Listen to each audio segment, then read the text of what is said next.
Olá! Na nossa leitura e estudo do livro Missionários da Luz, de André Luiz, e a psicografia do médium Chico Xavier, estamos agora iniciando o capítulo 3º, que se denomina Desenvolvimento Mediúnico. Cabe aqui uma pequena explicação. Esta obra ela foi publicada em 1945 e as informações aqui trazidas a respeito da questão deste desenvolvimento mediúnico se dá que naquela época, antigamente nas casas espíritas, os médiuns que queriam se desenvolver chegavam a uma casa, provavelmente conversavam com algum dos dirigentes ou principalmente alguma pessoa que já tinha o trato da mediunidade um pouco mais avançada, e as casas eram dotadas de uma grande mesa onde aqueles que se desejavam fazer o desenvolvimento de suas sensibilidades medianímicas sentavam-se à mesa e por ali mesmo começavam a se preparar para fazer o contato com o mundo espiritual.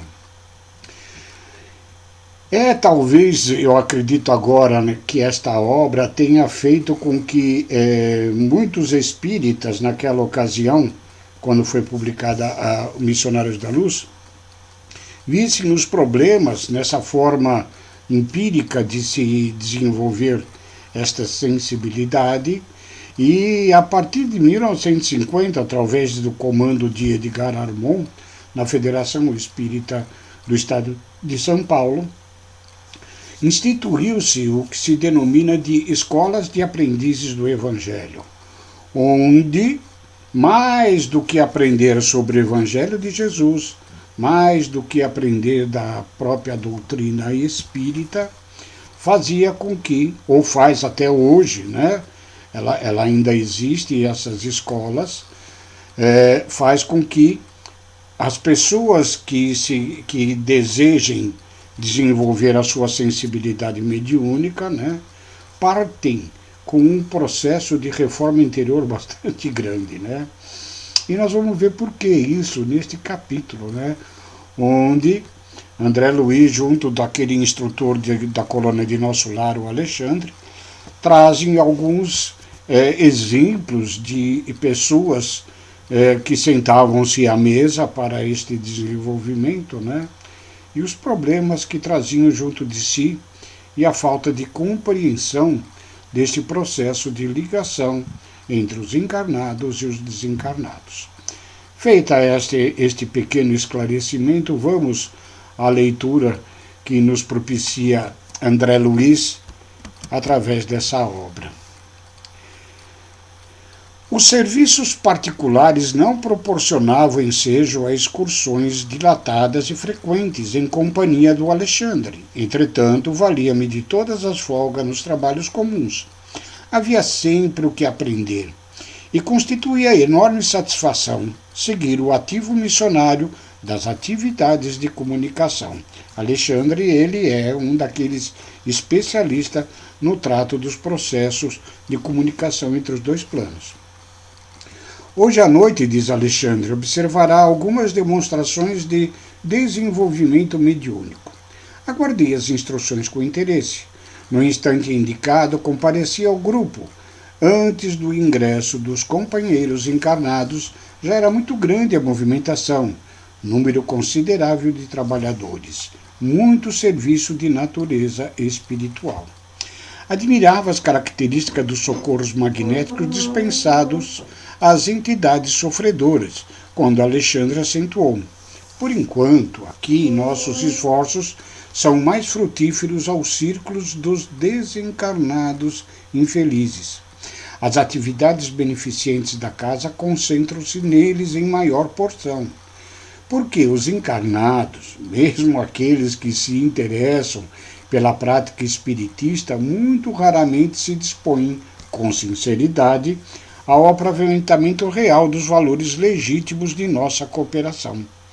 E depois de longa pausa prosseguiu: é muito lenta e difícil a transição entre a animalidade grosseira e a espiritualidade superior. Nesse sentido, há sempre entre os homens um oceano de palavras e algumas pequenas gotas de ação. Nesse instante, os primeiros amigos do plano carnal deram entrada no recinto da sessão. Veremos hoje, exclamava o senhor de espessos bigodes, se nós teremos sorte. Não tenho vindo com assiduidade as experiências. Esse é já um pequeno problema, né? A falta de assiduidade aos trabalhos mediúnicos. Comentou o rapaz, mas eu vivo desanimado. Há quanto tempo mantenho o lápis na mão sem nenhum resultado? É uma pena, respondia outro senhor. As dificuldades desencorajam de fato a todos nós. Parece que nada merecemos no setor do estímulo por parte dos benfeitores invisíveis, acrescentava uma senhora de boa idade. Há quantos meses procuro em vão desenvolver-me?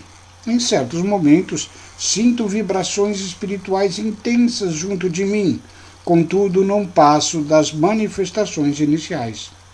A palestra continuava interessante e pitoresca. Decorridos alguns minutos, com a presença de outros pequenos grupos de experimentadores que chegavam solícitos, foi iniciada a sessão de desenvolvimento. O diretor da casa proferiu tocante prece, no que foi acompanhada por todos os presentes. 18 pessoas mantinham-se em expectativa.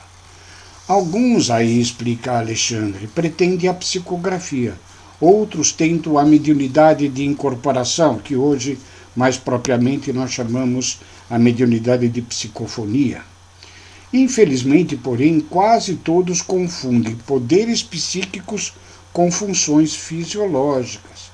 Eles acreditam no mecanismo absoluto da realização e esperam o progresso eventual e problemático, esquecidos de que toda edificação da alma requer disciplina, educação, esforço e perseverança.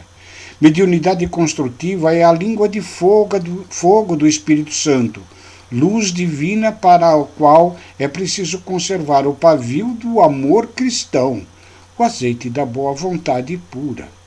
Sem a preparação necessária, a excursão dos que provocam o ingresso no reino invisível é quase sempre uma viagem nos círculos da sombra. Daí aquela nossa observação inicial, né? De que, através talvez da leitura desta obra, muitos espíritas, dirigentes da própria federação, né, perceberam a falta de preparo a todos aqueles que desejavam desenvolver as sensibilidades mediúnicas. Eles alcançam grandes sensações e esbarram nas perplexidades dolorosas, fazem descobertas surpreendentes e acabam nas ansiedades e dúvidas sem fim. Este é o maior dos problemas, dos escolhos da mediunidade, né? É a questão da dúvida daquele que está iniciando na mediunidade. Ninguém pode trair a lei impunemente, e para subir, espírito algum dispensará o esforço de si mesmo no aprimoramento íntimo. Dirigindo-se de maneira especial para o circunstante, o instrutor recomendou: vamos observar. Postaram-se ao lado de um rapaz que esperava de lápis em punho, mergulhado em profundo silêncio. Ofereceu-me, diz o Alexandre, o seu rigoroso e vigoroso auxílio magnético e contemplei-o jovem com atenção. Os núcleos glandulares emitiam pálidas irradiações. A epífise, principalmente, semelhava-se à reduzida semente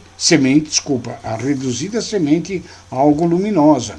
Repare no aparelho genial, chama a atenção Alexandre. Fiquei estupefato.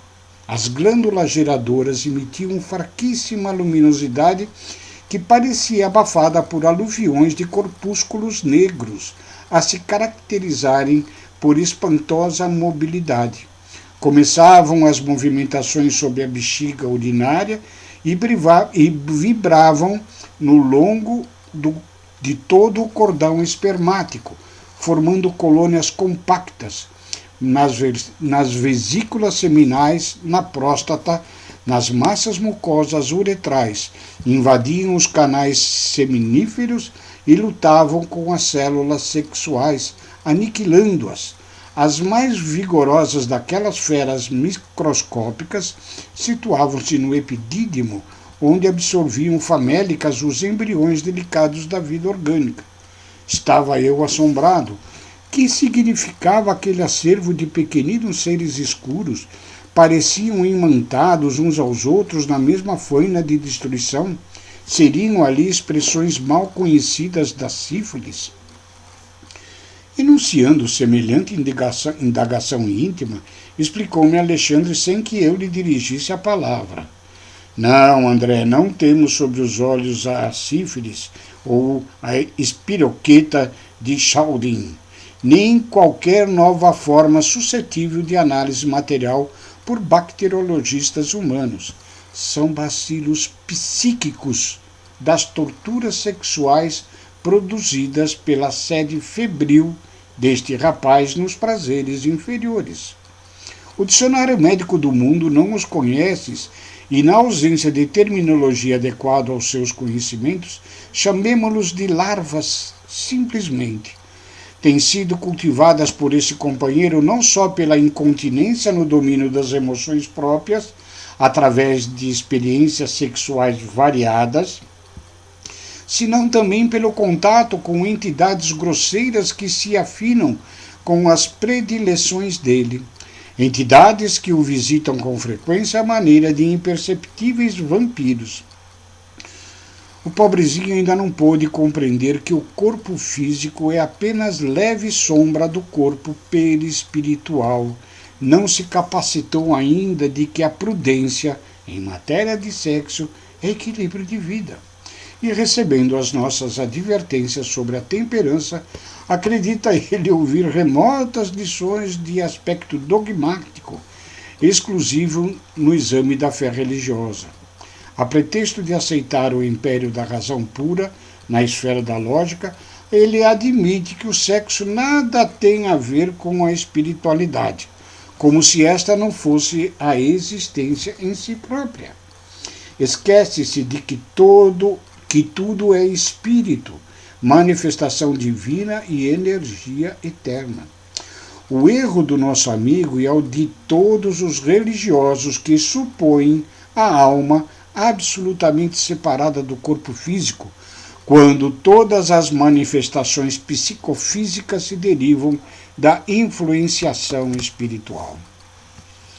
Vejo que nesse aspecto, e principalmente nesse último trecho explicado por Alexandre, onde muitos ainda, pela falta de consciência espiritual, acham que as coisas no mundo do desencarnado são totalmente distintas e separadas entre corpo físico e espírito, quando tudo é uma só coisa e tudo é comandada pelo espírito, que, através da sua própria vontade, utilizando-se do fluido específico e especial que forma o perispírito, ele molda e domina o corpo físico.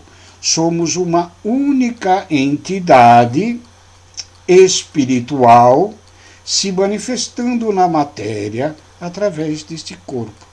Ele em si é fruto, é decorrente do espírito e de sua vontade.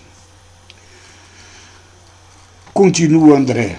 Novos mundos de pensamento raiavam-me no ser. Começava a sentir definições mais francas do que havia sido terríveis incógnitas para mim, no capítulo da patogenia em geral. Não saíra ainda do meu intraduzível espanto quando o instrutor me chamou a atenção para um cavalheiro maduro que tentava também a psicografia. Observe este amigo, disse-me com autoridade Alexandre. Não sente um odor característico? Efetivamente, em derredor daquele rosto pálido, assinalava-se a existência de atmosfera menos agradável. Semelhava-se o corpo a um tonel de configuração caprichosa, de cujo interior escapavam certos vapores muito leves, mas incessantes. Via-se-lhe a dificuldade para sustentar o pensamento com relativa calma. Não tive qualquer dúvida. Deveria ele usar alcoólicos em quantidade regular. Vale-me do ensejo para notar-lhe as singularidades orgânicas.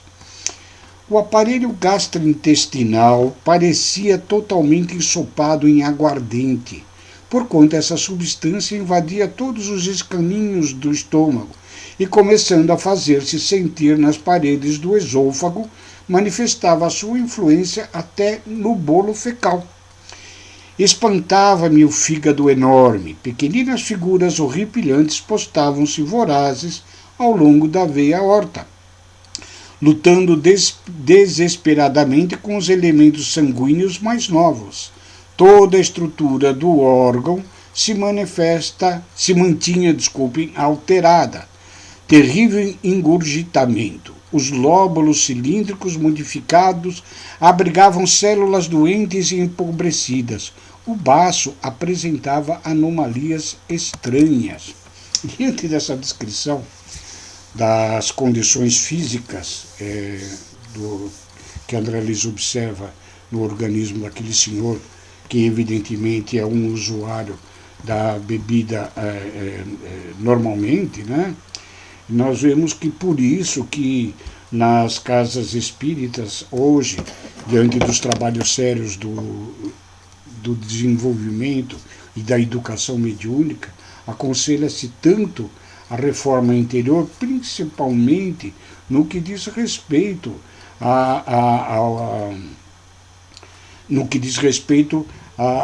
a nós eliminarmos os nossos vícios, pelo menos esses mais sensíveis, que afetam diretamente o nosso organismo, como o tabagismo, o alcoolismo e o uso de outras tantas drogas não lícitas, né? Ilícitas, vamos assim dizer. Então, quando nós nos dirigimos àqueles que nos cursos de educação mediúnica, né, ainda tenham estes vícios, aconselhamos primeiro a fazerem um exame de consciência para poderem posteriormente eliminarem esses vícios, e aí sim, e ainda com muita dificuldade, para tratar das questões medianímicas, né? E que em muitos casos, às vezes, diante de tantos anos de vício, tornam-se difíceis a utilização desses companheiros no trato de comunicabilidade com os espíritos em sessões de benefício, de prática de benefício aos assistidos encarnados e desencarnados. Diante desta situação, Alexandre agora vai esclarecer a André Luiz, né, dizendo assim: os alcoólicos, com grave entonação, aniquilavam-no vagarosamente. Você está examinando, André, anormalidades menores. Este companheiro permanece completamente desviado em seus centros de equilíbrio vital. Todo o sistema endócrino foi atingido pela atuação tóxica da bebida. Inutilmente trabalha a medula para melhorar os valores da circulação. Em vão esforçam-se os centros genitais para ordenar as funções que lhes são peculiares, porque o álcool excessivo determina modificações deprimentes sobre a própria cromatina. Debalde trabalham os rins na excreção dos elementos corrosivos, porque a ação perniciosa da substância em estudo anula diariamente grandes números de nefrons. O pâncreas viciado não atende com exatidão ao serviço de desintegração dos alimentos. Larvas destruidoras exterminam as células hepáticas. Profundas alterações modificam-lhe as disposições do sistema nervoso vegetativo, e não fossem as glândulas sudoríparas, tornar-se-lhe talvez impossível a continuação na vida física. Não conseguia dissimular minha admiração, fala André. Alexandre indicava os pontos enfermiços e esclarecia os assuntos com sabedoria e simplicidade tão grande que não pude ocultar o assombro que se apoderara de mim. O instrutor colocou-me em seguida ao lado de uma dama simpática e idosa. Após examiná-la atencioso, acrescentou: repare nesta nossa irmã. É candidato ao desenvolvimento da mediunidade de incorporação. Fraquíssima luz emanava da sua organização mental e desde o primeiro instante notara-lhe as deformações físicas. O estômago dilatara-se horrivelmente e os intestinos pareciam sofrer estranhas alterações. O fígado, consideravelmente aumentado, demonstrava indefinível agitação. Desde o duodeno ao sigmoide, notavam-se-lhe anomalias de vulto. Guardava a ideia de presenciar não o trabalho de um aparelho digestivo usual, e sim de um vasto alambique cheio de pasta de carne e caldos gordurosos, cheirando a vinagre de condimentação ativa.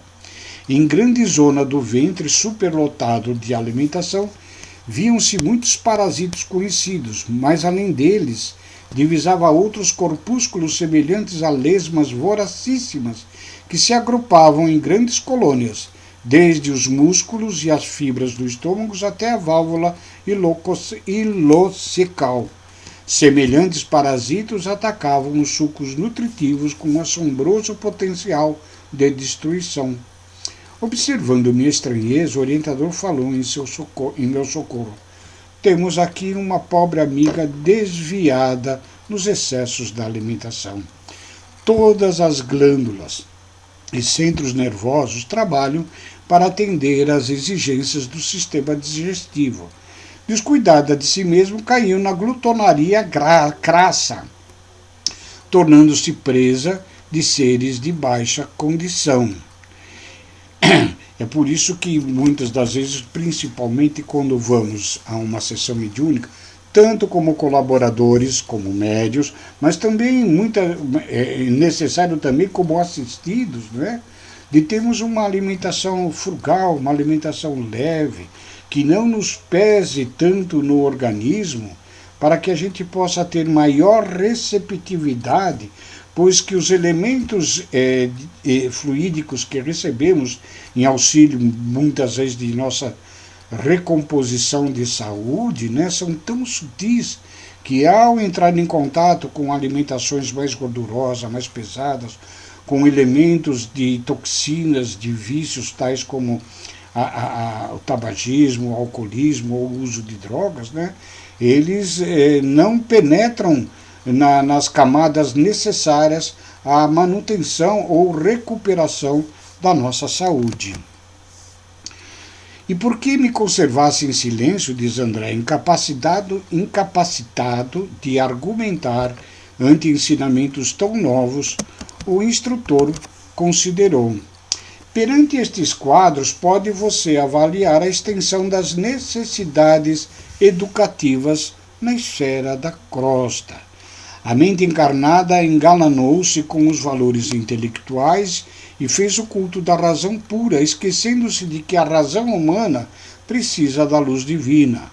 O homem comum percebe muito pouco e sente muito menos ante a eclosão de conhecimentos novos em face de ondas regeneradoras do espiritualismo, que banham as noções mais cultas da Terra, angustiadas por longos sofrimentos coletivos.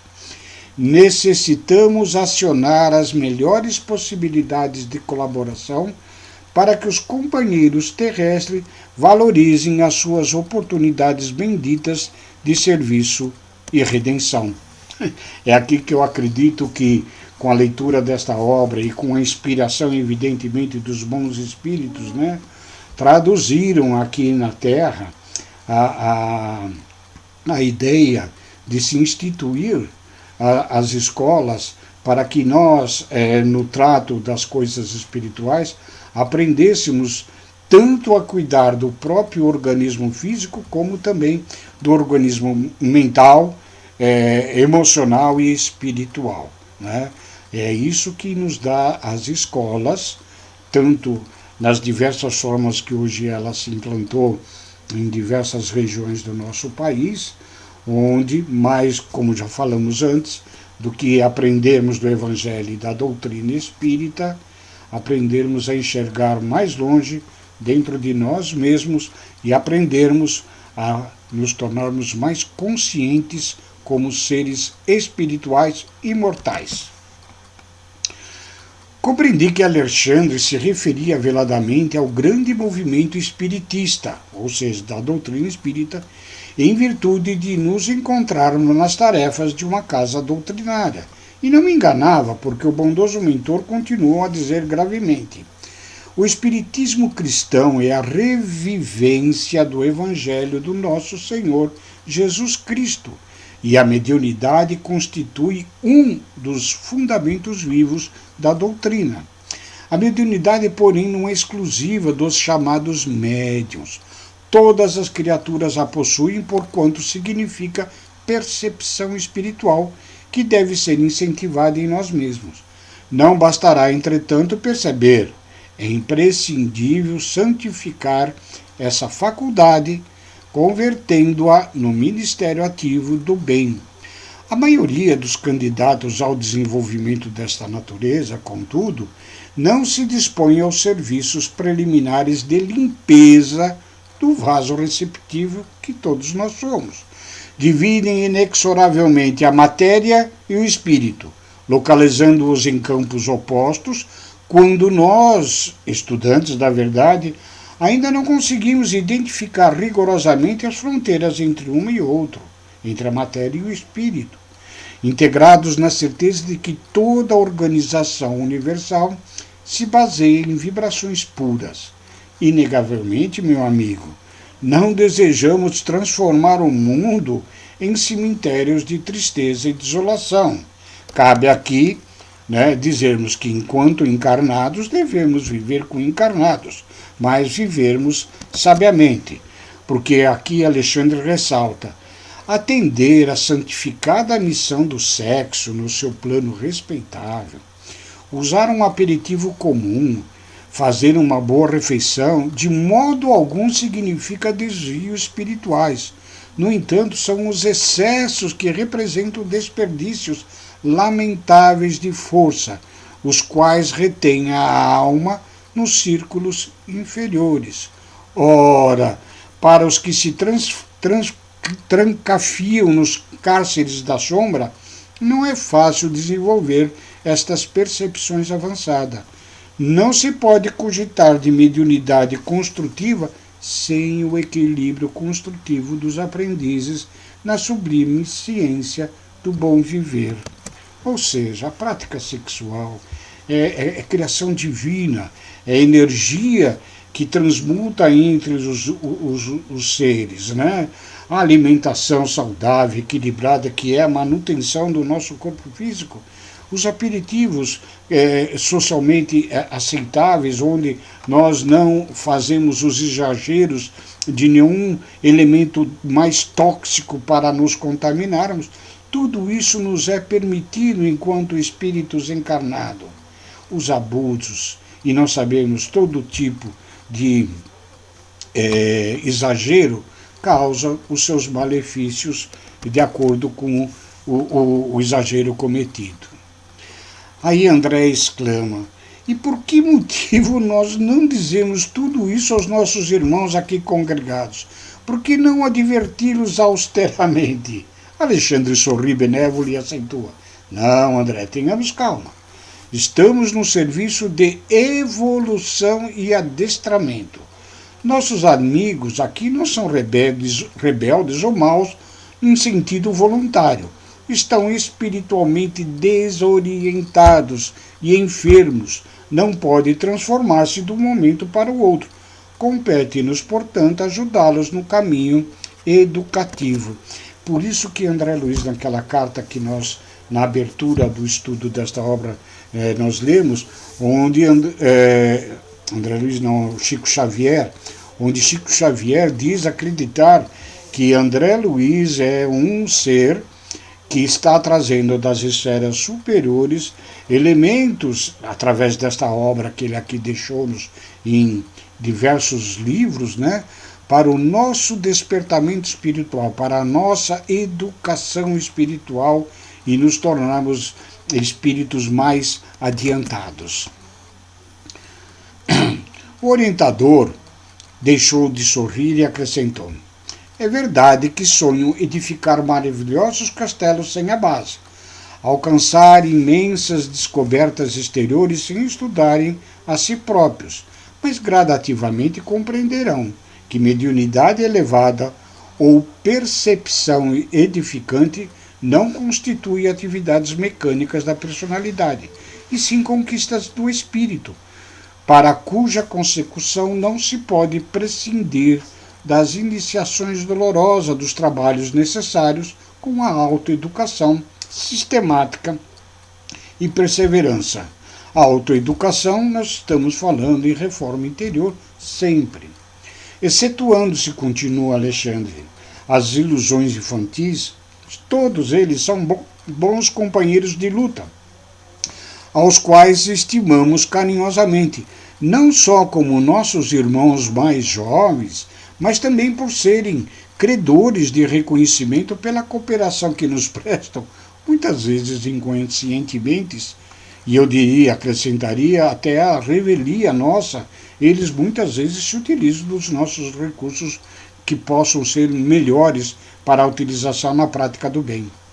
Os tenros embriões, continua Alexandre, os tenros embriões vegetais de hoje serão as árvores robustas de amanhã. As tribos ignorantes de ontem constituem a humanidade de agora.